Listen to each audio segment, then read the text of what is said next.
विघ्न हरन मंगल करन गणनायक महाराज।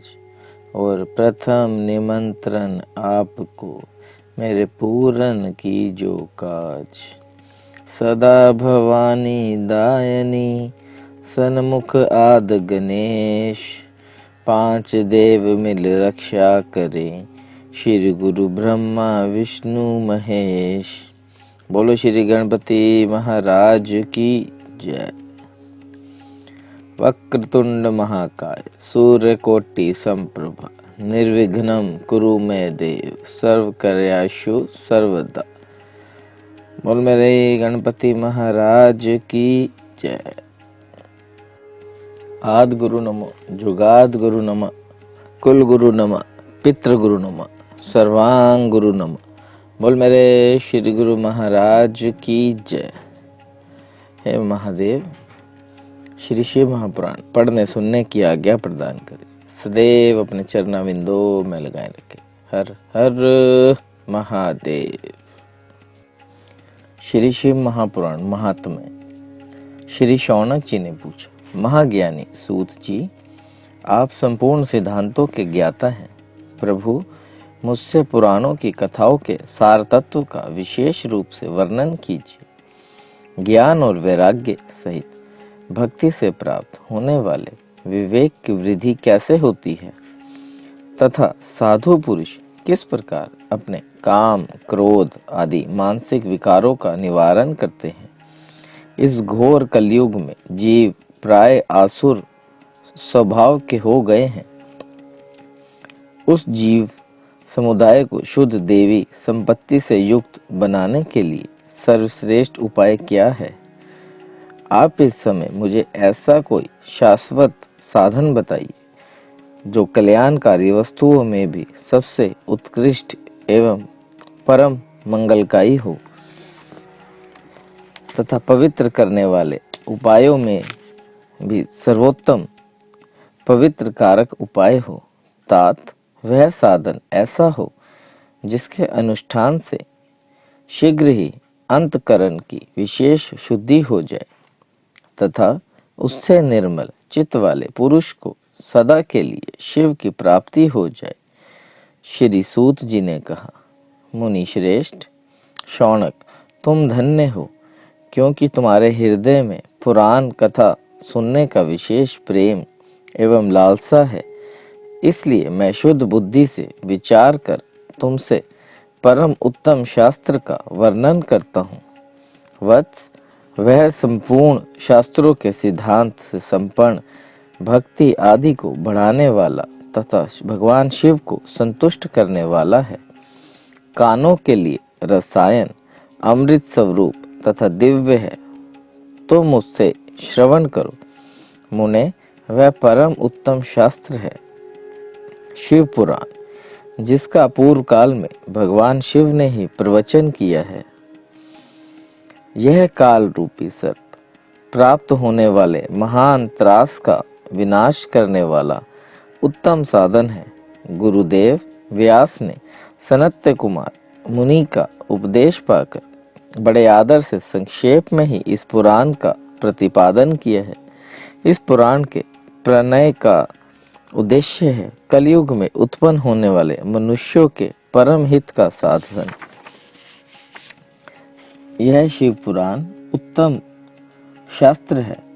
इसे इस भूतल पर भगवान शिव का वांडमय स्वरूप समझना चाहिए और सब प्रकार से इसका सेवन करना चाहिए। इसका पठन और श्रवण सर्व साधन रूप है।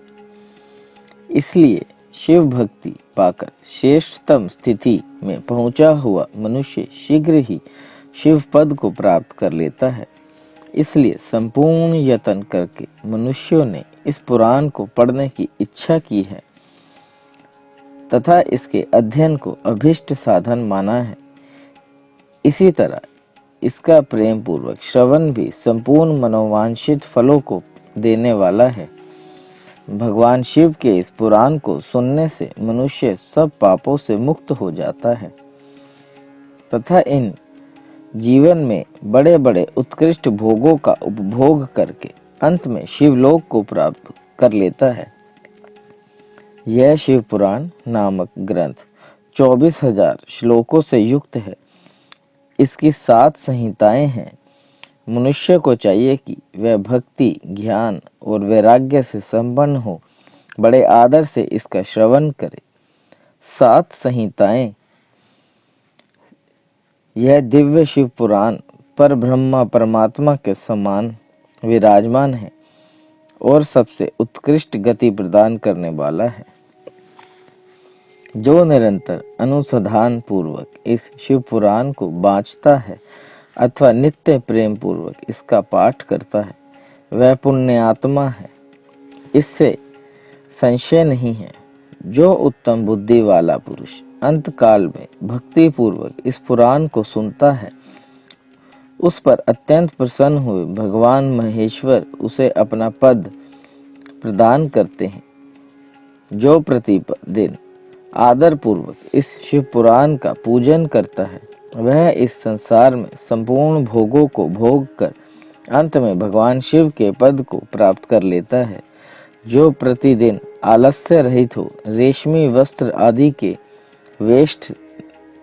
वेष्टन से इस शिव पुराण का सत्कार करता है, वह सदा सुखी होता है। यह शिव पुराण निर्मल तथा भगवान शिव का सर्वस्व है। जो इहलोक और परलोक में भी सुख चाहता है, उसे आदर के साथ प्रयत्न पूर्वक इसका सेवन करना चाहिए। यह निर्मल एवं उत्तम शिव पुराण धर्म, अर्थ, काम और मोक्ष रूप चारों पुरुषार्थों को देने वाला है। अतः सदा प्रेम पूर्वक इसका श्रवण एवं विशेष पाठ करना चाहिए। बोल मेरे महाकालेश्वर बाबा की जय। शिव पुराण के श्रवण से देवराज को शिवलोक की प्राप्ति तथा चंचुला का पाठ से भय और संसार से वैराग्य। श्री शौनक जी ने कहा, महाभाग सूत जी, आप धन्य हैं, परमार्थ तत्व के ज्ञाता हैं। आपने कृपया करके हम लोगों को यह बड़ी अद्भुत एवं दिव्य कथा सुनाई है। भूतल पर इस कथा के समान कल्याण का सर्वश्रेष्ठ साधन दूसरा कोई नहीं है। यह बात हमने आज आपकी कृपा से निश्चय पूर्वक समझ ली। सूत जी, कलयुग में इस कथा के द्वारा कौन कौन से पापी शुद्ध होते हैं, उन्हें कृपया पूर्वक बताइए और इस जगत को कृतार्थ कीजिए। सूत जी बोले, मुने, जो पापी दुराचारी, खल तथा काम क्रोध आदि में निरंतर डूबे रहने वाले हैं, वे भी इस पुराण के श्रवण पठन से अवश्य ही शुद्ध हो जाते हैं। इसी विषय में जानकर मुनि इस प्राचीन इतिहास का उदाहरण दिया करते हैं, जिसके श्रवण मात्र से पापों का पूर्णतः नाश हो जाता है। पहले की बात है, कहीं किरातों के नगर में एक ब्राह्मण रहता था, जो ज्ञान में अत्यंत दुर्लभ, दरिद्र, रस बेचने वाला तथा वैदिक धर्म से विमुख था। वह स्नान, संध्या आदि कर्मों से भ्रष्ट हो गया था और वैश्यवृत्ति में तत्पर रहता था। उसका नाम था देवराज। वह अपने ऊपर विश्वास करने वाले लोगों को ठगा करता था। उसने ब्राह्मणों, क्षत्रियों, वैश्यों, शूद्रों तथा दूसरों को भी अनेक बहानों से मारकर उनका धन हड़प लिया था, परंतु उस पापी का थोड़ा सा भी धन कभी धर्म के काम में नहीं लगा था। वह वैश्यागामी था, सब प्रकार से आचार भ्रष्ट था। एक दिन घूमता घुमाता वह देव योग से प्रतिष्ठापूर्ण जूसी प्रयाग में जा पहुंचा। वहां उसने एक शिवालय देखा, जहां बहुत से साधु महात्मा एकत्र हुए थे। देवराज उस शिवालय में रहने लगा, किंतु वहां उस ब्राह्मण को ज्वर आ गया। उस ज्वर से उसको बड़ी पीड़ा होने लगी। वहां एक ब्राह्मण देवता शिव पुराण की कथा सुना रहे थे। ज्वर में पड़ा हुआ देवराज ब्राह्मण के मुखारविंद से निकली हुई उस शिव कथा को निरंतर सुनता रहा। 1 मास के बाद वह ज्वर से अत्यंत पीड़ित होकर चल बसा। यमराज के दूत आए और उसे पाशों से बांधकर बलपूर्वक यमपुरी ले गए। इतने में ही शिवलोक से भगवान शिव के पार्षदगण आ गए। उनके गौर अंग कर्पूर के समान उज्जवल थे, हाथ त्रिशूल से सुशोभित हो रहे थे।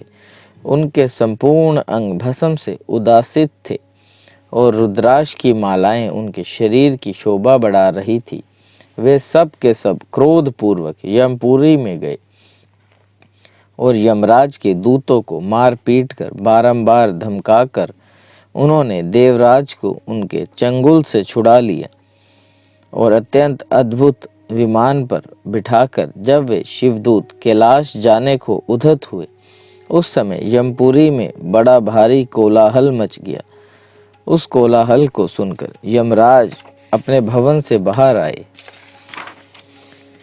साक्षात दूसरे रुद्रों के समान प्रतीत होने वाले उन चारों दूतों को देख धर्मयज्ञ धर्मराज ने उनका विधि पूर्वक पूजन किया और ज्ञान दृष्टि से देखकर सारा वृत्तांत जान लिया।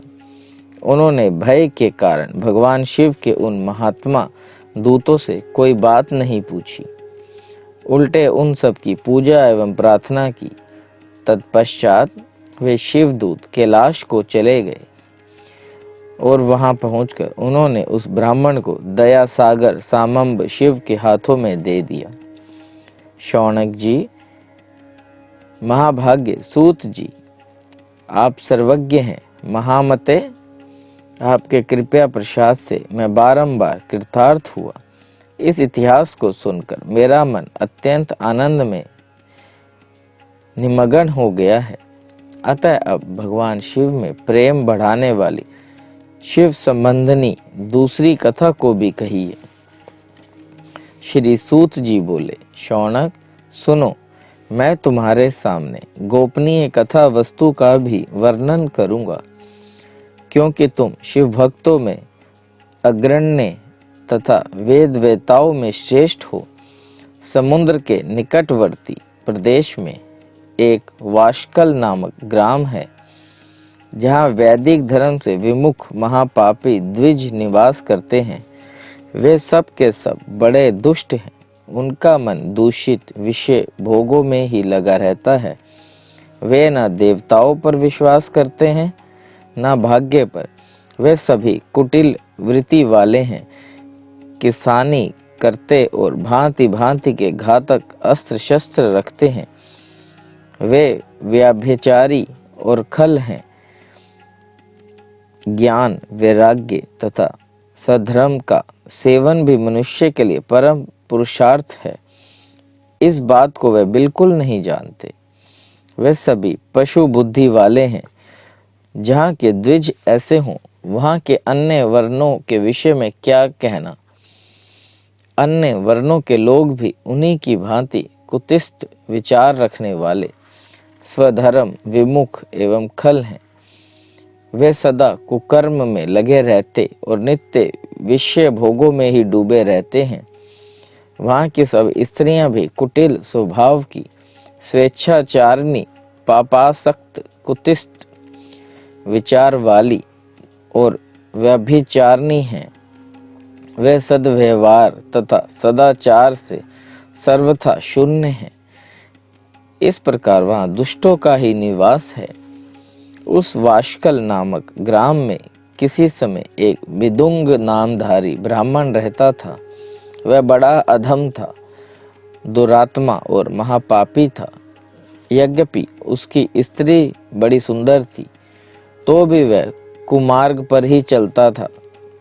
उसकी पत्नी का नाम चंचुला था। वह सदा उत्तम धर्म के पालन में लगी रहती थी, तो भी उसे छोड़कर वह दुष्ट ब्राह्मण वैश्यागामी हो गया था। इस तरह कुकर्म में लगे हुए उस विदुंग के बहुत वर्ष व्यतीत हो गए।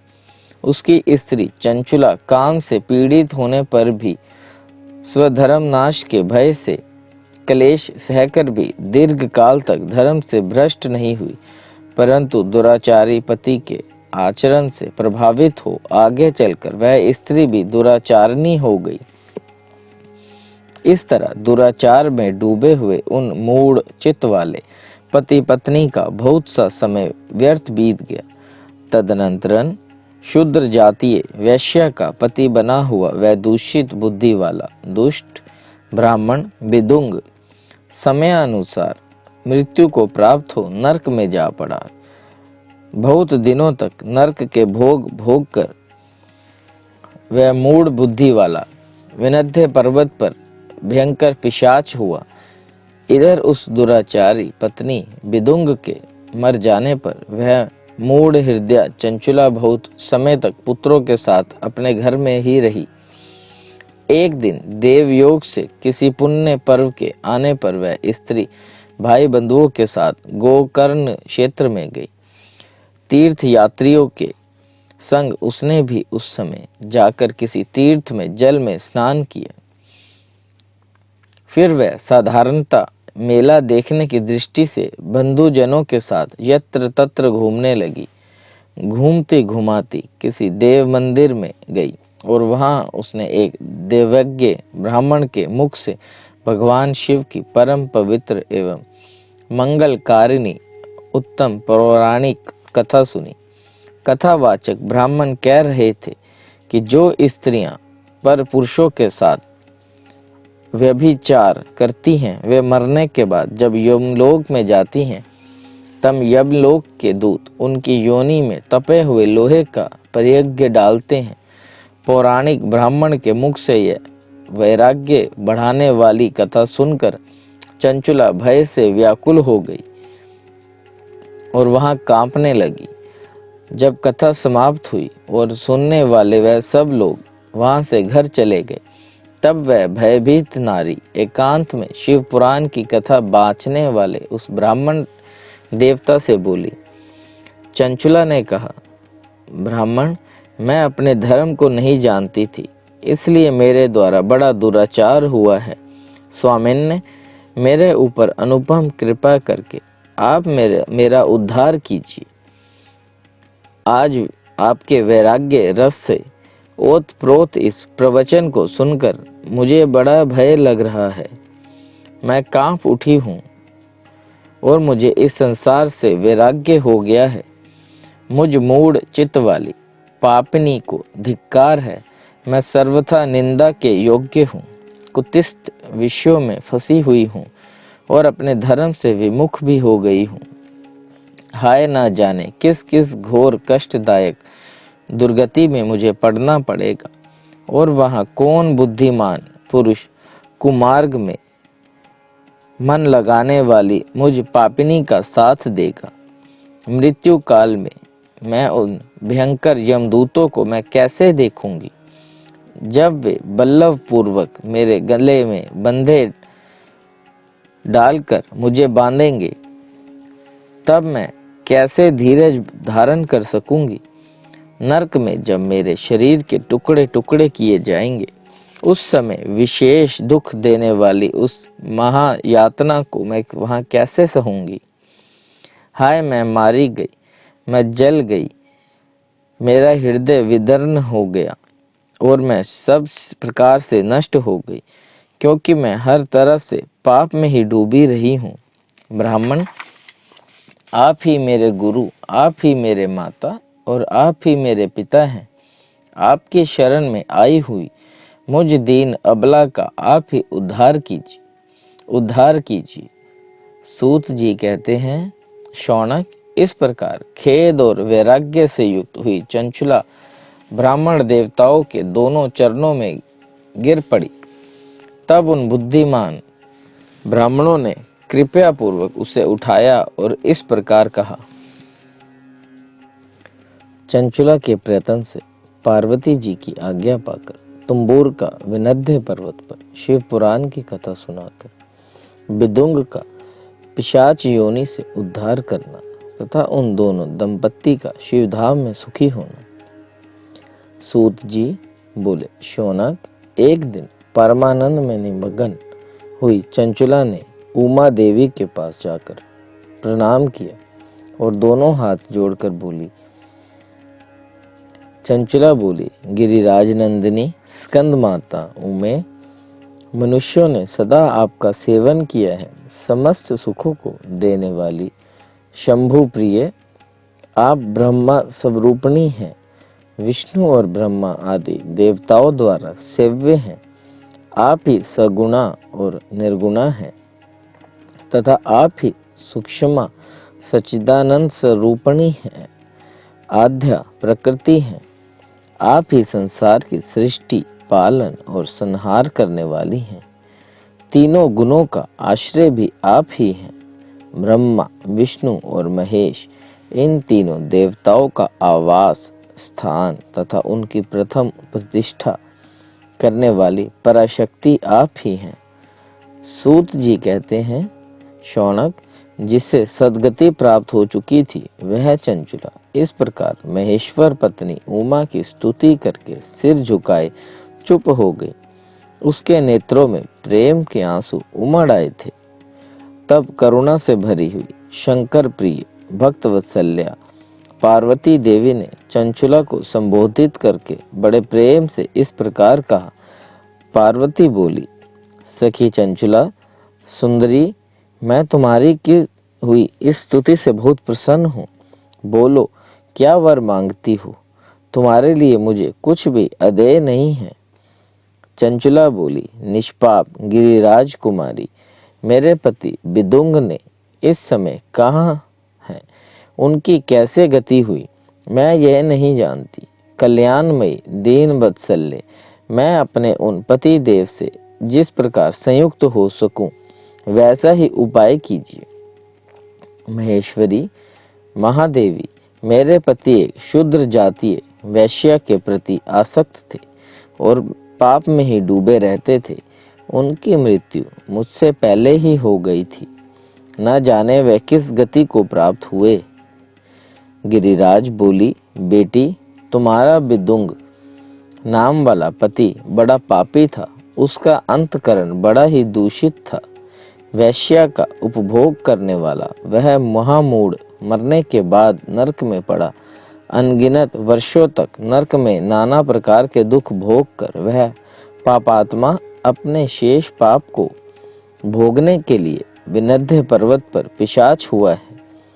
इस प्रकार वह पिशाच अवस्था में ही है और नाना प्रकार के क्लेश उठा रहा है।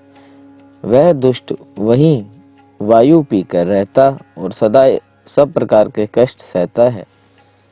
सूत जी कहते हैं, शौनक, गौरी देवी की यह बात सुनकर उत्तम व्रत का पालन करने वाली चंचुला उस समय पति के महान दुख से दुखी हो गई।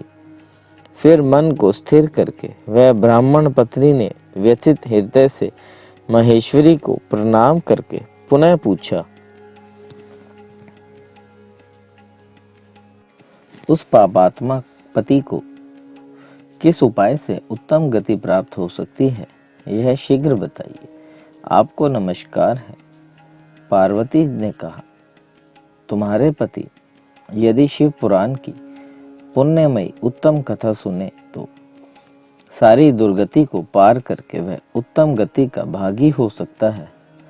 अमृत के समान मधुर अक्षरों से युक्त गौरी देवी का यह वचन आदर पूर्वक सुनकर चंचुला ने हाथ जोड़कर मस्तक झुकाकर उन्हें बारंबार प्रणाम किया और अपने पति के समस्त पापों की शुद्धि तथा उत्तम गति की प्राप्ति के लिए पार्वती देवी से यह प्रार्थना की कि मेरे पति को शिवपुराण सुनाने की व्यवस्था होनी चाहिए। उस ब्राह्मण पत्नी के बारंबार प्रार्थना करने पर शिव प्रिय गौरी देवी को बड़ी दया आई। उन भक्त वत्सल्या महेश्वरी गिरिराज कुमारी ने भगवान शिव की उत्तम कृति का गान करने वाले गंधर्वराज तुम्बूर को बुलाकर उनसे प्रसन्नता पूर्वक इस प्रकार कहा, तुम्बूर, तुम्हारी भगवान शिव में प्रीति है। तुम मेरे मन की बातों को जानकर मेरे अभीष्ट कार्यों को सिद्ध करने वाले हो। इसलिए मैं तुमसे एक बात कहती हूँ। तुम्हारा कल्याण हो। तुम मेरी इस सखी के साथ शीघ्र ही विनध्य पर्वत पर जाओ। वहां एक महाघोर और भयंकर पिशाच रहता है। उसका वृतांत तुम आरंभ से ही सुनो। मैं तुमसे प्रसन्नता पूर्वक सब कुछ बताती हूँ। पूर्व जन्म में वह पिशाच विदुंग नामक ब्राह्मण था। मेरी इस सखी चंचुला का पति था, परंतु वह दुष्ट वैश्यागामी हो गया। स्नान, संध्या आदि नित्य कर्म छोड़कर अपवित्र रहने लगा। क्रोध के कारण उसकी बुद्धि पर मूढ़ता छा गई थी। वह कर्तव्य अकर्तव्य का विवेक नहीं कर पाता था। अभ्यक्ष भक्षण, सज्जनों से द्वेष और दुष्टि वस्तुओं का दान लेना, यही उसका स्वाभाविक कर्म बन गया था। वह अस्त्र शस्त्र लेकर हिंसा करता, बाएं हाथ से खाता, दीनों को सताता और क्रूरता पूर्वक पराये घरों में आग लगा देता था। चांडालों से प्रेम करता और प्रतिदिन वैश्या के संपर्क में रहता था। बड़ा दुष्ट था।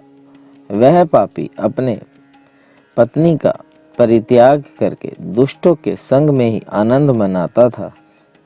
वह मृत्यु प्रतन दुराचार में ही फंसा रहा। फिर अंत काल आने पर उसकी मृत्यु हो गई। वह पापियों के भोग संसार घोर यमपुर में गया और वहां बहुत से नरकों का उपभोग करके वह दुष्टात्मा जीव इस समय विनध्य पर्वत पर पिशाच बना हुआ है। वहीं वह दुष्ट पिशाच अपने पापों का फल भोग रहा है।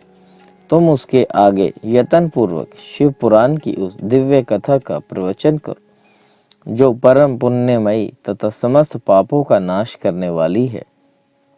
शिव पुराण की कथा का श्रवण सबसे उत्कृष्ट पुण्य कर्म है।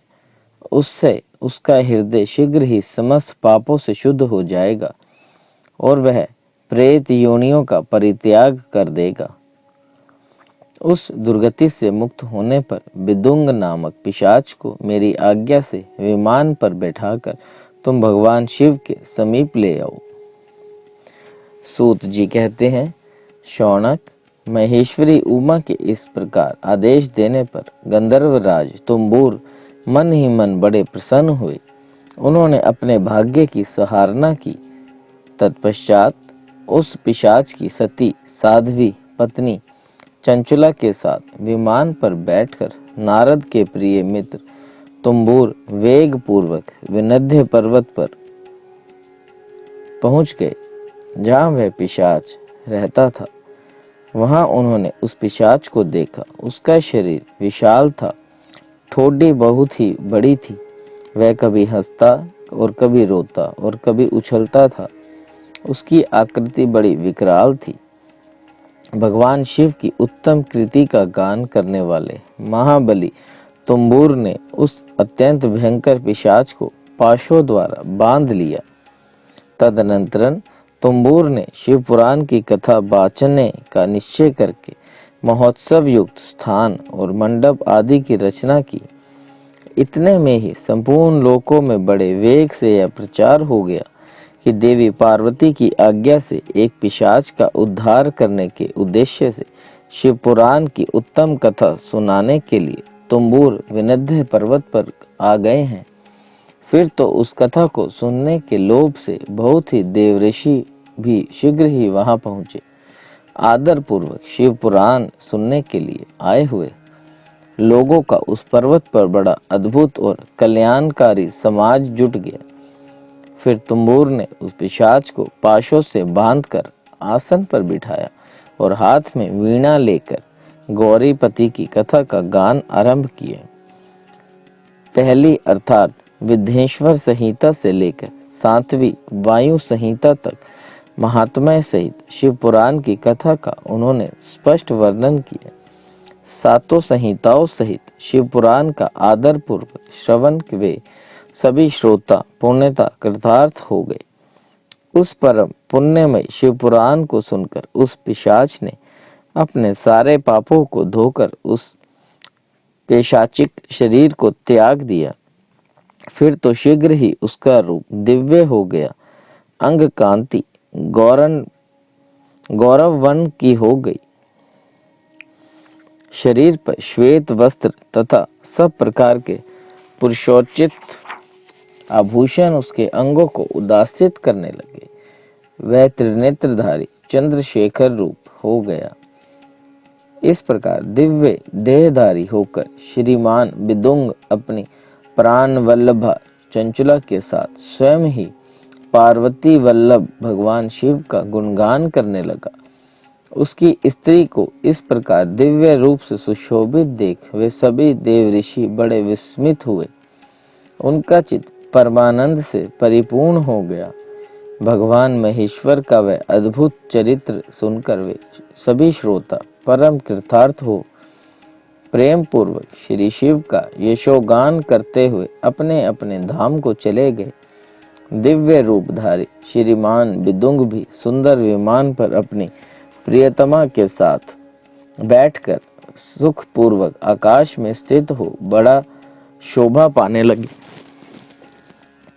तदनंतरन महेश्वर के सुंदर एवं मनोहर गुणों का गान करता हुआ वह अपनी प्रियतमा तथा तुम्बूर के साथ ही शिवधाम में जा पहुंचा।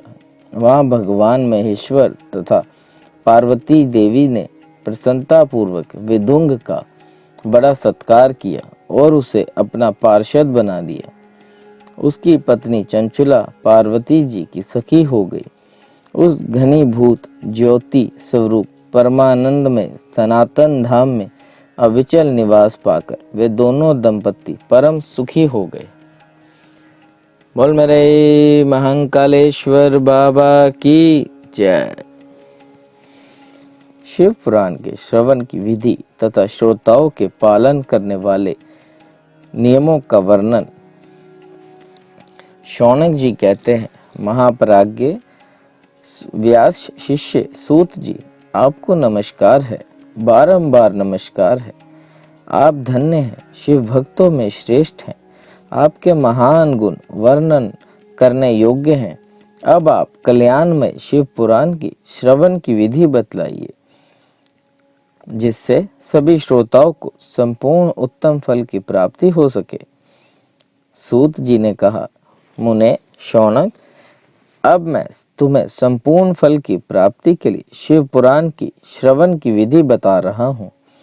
पहले किसी ज्योतिषी को बुलाकर दान मान से संतुष्ट करके अपने सहयोगी लोगों के साथ बैठकर बिना किसी विघ्न बाधा के कथा की समाप्ति होने के उद्देश्य से शुद्ध मुहूर्त का अनुसंधान कराए और प्रयत्न पूर्वक देश देश में स्थान स्थान पर यह संदेश भेजे कि हमारे यहाँ शिव पुराण की कथा होने वाली है।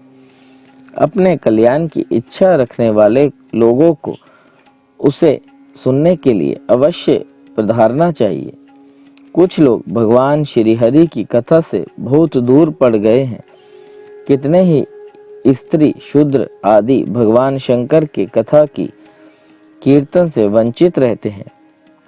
उन सबको भी सूचना हो जाए, ऐसा प्रबंध करना चाहिए। देश देश में और भगवान शिव के भक्त हो तथा शिव कथा की कीर्तन और श्रवण के लिए उत्सुक हो, उन सबको आदर पूर्वक बुलवाना चाहिए और आए हुए लोगों को आदर सत्कार से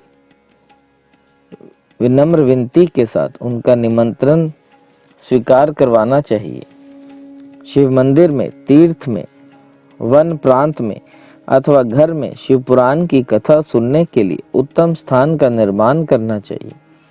केले के खंभों से सुशोभित एक ऊंचा कथा मंडप तैयार कराएं। उसे सब और फल पुष्प आदि से तथा सुंदर चंदोवे से अलंकृत करें और चारों ओर ध्वजा पताका लगाकर तरह तरह के सामानों से सजाकर सुंदर शोभा संपन्न बना दे। भगवान शिव के प्रति सब प्रकार से उत्तम भक्ति करनी चाहिए। वही सब तरह से आनंद का विधान करने वाली है। परमात्मा भगवान शंकर के लिए दिव्य आसन का निर्माण करना चाहिए तथा कथावाचक के लिए भी एक ऐसा ही दिव्य आसन बनाना चाहिए जो उनके लिए सुखद हो सके। मुने, नियम पूर्वक कथा सुनने वाले श्रोताओं के लिए भी यथा योग्य सुंदर स्थान की व्यवस्था करनी चाहिए। अन्य लोगों के लिए साधारण स्थान ही रखने चाहिए, जिसके मुख से निकली हुई वाणी देहधारियों के लिए कामधेनु के समान अभिष्ट फल देने वाली होती है। उस पुराण वेता विद्वान वक्ता के प्रति तुच्छ बुद्धि कभी नहीं करनी चाहिए। संसार में जन्म तथा गुणों के कारण बहुत से गुरु होते हैं, परंतु उन सब में पुराणों का ज्ञाता विद्वान ही परम गुरु माना गया है। पुराण वेता पवित्र, दक्ष, शांत, ईर्ष्या पर विजय पाने वाले, साधु और दयालु होने चाहिए। ऐसा प्रवचन कुशल विद्वान इस पुण्यमयी कथा को कहें। सूर्योदय से आरंभ करके 3:30 पहर तक उत्तम बुद्धि वाले विद्वान पुरुष को शिव पुराण की कथा सम्यक रीति से बांचनी चाहिए। मध्याह्न काल में 2 घड़ी तक कथा बंद रखनी चाहिए, जिससे कथा कीर्तन से अवकाश पाकर लोग मल मूत्र का त्याग कर सके। कथा प्रारंभ के दिन से 1 दिन पहले व्रत ग्रहण करने के लिए वक्ता को शौर करा लेना चाहिए। जिन दिनों कथा हो रही हो उन दिनों प्रयत्न पूर्वक प्रातः काल का सारा नित्य कर्म संक्षेप से ही कर लेना चाहिए। वक्ता के पास उसकी सहायता के लिए एक दूसरा वैसा ही विद्वान स्थापित करना चाहिए, वह भी सब प्रकार के संशयों को निवृत्त करने में समर्थ और लोगों को समझाने में कुशल हो। कथा में आने वाले विघ्नों की निवृत्ति के लिए गणेश जी का पूजन करें। कथा के स्वामी भगवान शिव की तथा विशेषता शिव पुराण की पुस्तक की भक्ति भाव से पूजा करें। तत्पश्चात उत्तम बुद्धि वाला श्रोता तन मन से शुद्ध एवं प्रसन्न चित्त हो आदर पूर्वक शिव पुराण की कथा सुने। जो वक्ता और श्रोता अनेक प्रकार के कर्मों में भटक रहे हों, काम आदि 6 विकारों से युक्त हो, स्त्री में आसक्त रखते हों और पाखंड पूर्ण बातें कहते हों, वह पुण्य के भागी नहीं होते। जो लौकिक चिंता तथा धन, ग्रह एवं पुत्र आदि की चिंता को छोड़कर कथा में मन लगाए रहते हैं, उन शुद्ध बुद्धि पुरुषों को उत्तम फल की प्राप्ति होती है। जो श्रोता श्रद्धा और भक्ति से युक्त होते हैं, दूसरे कर्मों में मन नहीं लगाते और मौन, पवित्र एवं उद्वेग शून्य होते हैं, वे ही पुण्य के भागी होते हैं। सूत जी बोले, शौनक, अब शिव पुराण सुनने का व्रत लेने वाले पुरुषों के लिए जो नियम है उन्हें भक्ति पूर्वक सुने। नियम पूर्वक इस श्रेष्ठ कथा के सुनने से बिना किसी विघ्न बाधा के उत्तम फल की प्राप्ति होती है। जो लोग दीक्षा से रहित हैं, उनका कथा श्रवण में अधिकार नहीं है। अतः मुने, कथा सुनने की इच्छा पाने वाले सभी लोगों को पहले वक्ता से दीक्षा ग्रहण करनी चाहिए। जो लोग नियम से कथा सुने, उनको ब्रह्मचर्य से रहना, भूमि पर सोना, पत्तल में खाना और प्रतिदिन कथा समाप्त होने पर ही अन्न ग्रहण करना चाहिए। जिसमें शक्ति हो वह पुराण की समाप्ति तक उपवास करके शुद्धता पूर्वक भक्ति भाव से उत्तम शिव पुराण को सुने। इस कथा का व्रत लेने वाले पुरुष को प्रतिदिन एक ही बार हविष्यान्न भोजन करना चाहिए। जिस प्रकार से कथा श्रवण का नियम सुख पूर्वक सध सके, वैसे ही करना चाहिए। गरिष्ठ अन्न, दाल, जला अन्न, सेम, मसूर, भाव दूषित तथा बासी अन्न को खाकर कथाव्रती पुरुष कभी कथा को न सुने। जिसने कथा का व्रत ले रखा हो, वह पुरुष प्याज, लहसुन, हींग, गाजर, मादक वस्तु तथा आमिष कही जाने वाली वस्तुओं को त्याग दे। कथा का व्रत लेने वाला पुरुष काम, क्रोध आदि 6 विकारों को ब्राह्मणों की निंदा को तथा पतिव्रता और साधु संतों की निंदा को भी त्याग दे। कथाव्रती पुरुष प्रतिदिन सत्य, शौच, दया, शौन, मौन, सरलता, विनय तथा हार्दिक उदारता, इन सद्गुणों को सदा अपनाए रहे। श्रोता निष्काम हो या सकाम, यह नियम पूर्वक कथा सुने। सकाम पुरुष अपनी अभिष्ट कामना को प्राप्त करता है और निष्काम पुरुष मोक्ष को पा लेता है। दरिद्र, क्षय का रोगी, पापी, भाग्यहीन तथा सनातन रहित पुरुष भी इस उत्तम कथा को सुने।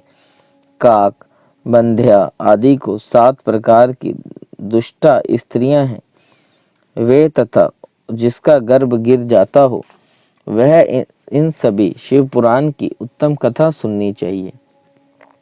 मुने, स्त्री हो या पुरुष, सबको यत्न पूर्वक विधि विधान से शिव पुराण की उत्तम कथा सुननी चाहिए।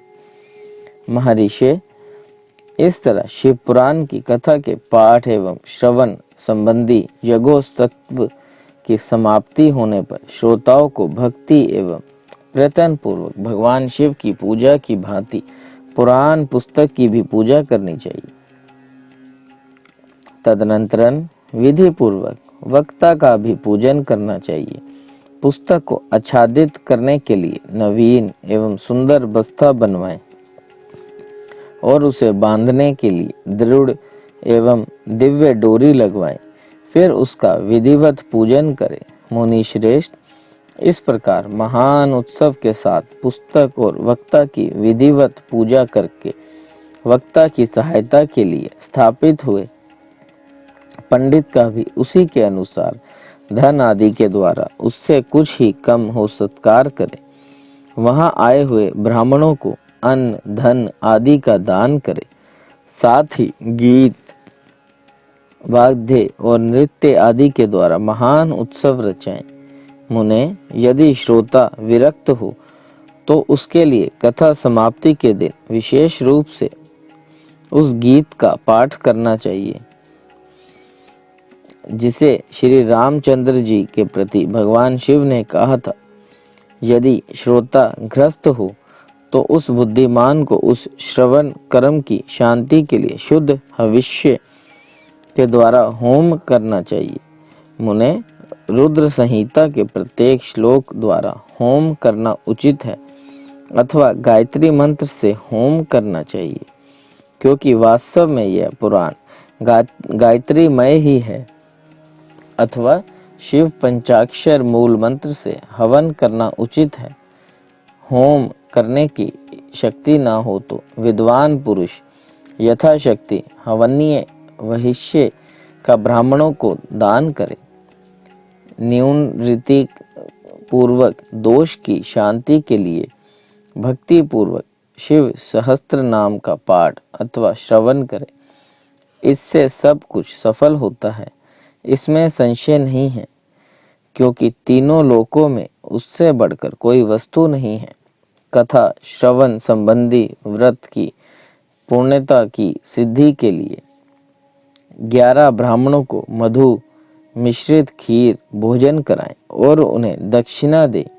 मुने, यदि शक्ति हो तो 3 तोले सोने का एक सुंदर सिंहासन बनवाने और उस पर उत्तम अक्षरों से में लिखी अथवा लिखाई हुई शिव पुराण की पोथी विधि पूर्वक स्थापित करे। तत्पश्चात पुरुष उसकी आवाहन आदि विविध उपचारों से पूजा करके दक्षिणा चढ़ाए। फिर जितेंद्रिय आचार्य का वस्त्र, आभूषण एवं गंध आदि से पूजन करके दक्षिणा सहित वह पुस्तक उन्हें समर्पित कर दे। उत्तम बुद्धि वाला श्रोता इस प्रकार भगवान शिव के संतोष के लिए पुस्तक का दान करे। शौनक, इस पुराण के उस दान के प्रभाव से भगवान शिव अनुग्रह पाकर पुरुष भवबंधन से मुक्त हो जाता है। इस तरह विधि विधान का पालन करने पर श्री संपन्न शिव पुराण संपूर्ण फल को देने वाला तथा भोग और मोक्ष को का दाता है। मुने, शिव पुराण का वह सारा महात्म्य जो संपूर्ण अभिष्ट को देने वाला है। मैंने तुम्हें कह सुनाया, अब और क्या सुनना चाहते हैं। श्रीमान शिव पुराण समस्त पुराणों के भाल का तिलक माना गया है। यह भगवान शिव को अत्यंत प्रिय, रमणीय तथा भव रोग का निवारण करने वाला है। जो सदा भगवान शिव का ध्यान करते हैं, जिनकी वाणी शिव के गुणों की स्तुति करती है और जिनके दोनों कानों उनकी कथा सुनने के लिए सदैव इच्छुक रहते हैं, इस जीव जगत में उन्हीं का जन्म लेना सफल है। वह निश्चय ही संसार सागर से पार हो जाते हैं। भिन्न भिन्न प्रकार के समस्त गुण जिनके सच्चिदानंदमय स्वरूप का कभी स्पर्श नहीं करते, जो अपनी महिमा से जगत के बाहर और भीतर भासमान है तथा जो मन के बाहर और भीतर वाणी एवं मनोवृत्ति रूप प्रकाशित होते हैं, उन अत्यंत आनंद स्वरूप परम शिव की मैं शरण लेता हूँ। ओम नमः शिवाय, ओम नमः शिवाय, ओम नमः शिवाय। पंचाक्षर मंत्र का पाठ सुनने और करने से सदैव शिव चरणों में एक अद्भुत अनुभव मिलता है। कर्पूर्णे गौरम करुणावतारम संसार सारम भुजगेंद्रहारम सदा बसंतम हृदयारविंदे भवं भवानी सहितं नमामि। बोल मेरे महाकालेश्वर बाबा की जय। देव देव महादेव करुणा निधान भक्त वत्सल्य शिव शंकर भोलेनाथ प्रसन्न हुई श्री शिव महापुराण सुनने पढ़ने की आज्ञा प्रदान कर सदैव अपने चरणाबिंदों में लगाए रखे, सद्बुद्धि प्रदान करे। सृष्टि के कर्ता धर्ता संहार हरता, आपसे ही जीवन आपसे ही मरण महादेव। बच्चा पुल्लनहार तुसी बख्शनहार त्रिलोकीनाथ। हर हर महादेव। शंकर जिनका नाम है, कैलाश जिनका धाम है, मेरे भोले बाबा को मेरा बारंबार प्रणाम है। हर हर महादेव शंभु काशी विश्वनाथ गंगे। हर हर महादेव शंभु काशी विश्वनाथ गंगे। हर हर महादेव।